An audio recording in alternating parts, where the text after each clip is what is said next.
Key objectives behind the co-firing of West Offaly and Loughree power stations was to rapidly build up demand for indigenously sourced biomass. The principal reason for the lack of biomass is the absence of any proven demand for energy crops that would attract farmers.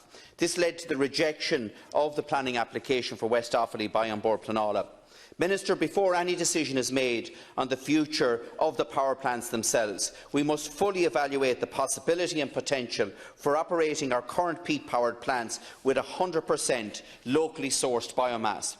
This could reduce agricultural emissions on local farms by 600,000 tonnes of carbon each year, equivalent to the removal of 130,000 cars off our road, generating €372 per hectare with a price of carbon at €80 a tonne, creating 4,000 seasonal jobs in harvesting and guaranteeing income to farmers in the Midland counties. Appreciate how intense people feel about this, and that's why I did go down yesterday and I gave the time to meet with unions, with workers, with public reps and indeed some community representatives. And there is absolutely no doubt that this is a really difficult time, and that anger and frustration was very evident.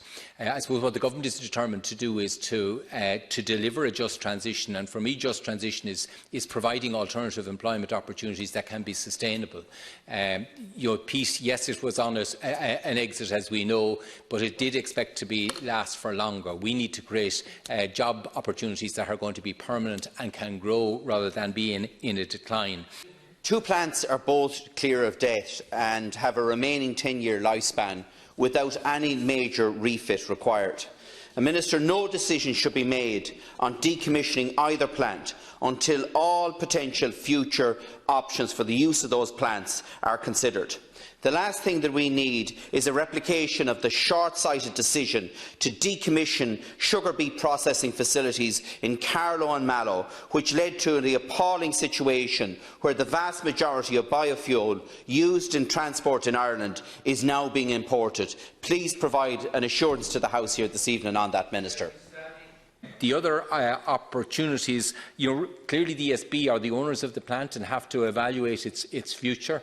There are clearly alternatives as we move to a renewable base to have alternative sources of fuel for when the wind doesn't blow and the sun doesn't shine, and clearly that is something that ESB will have to evaluate for this plant as in its overall set.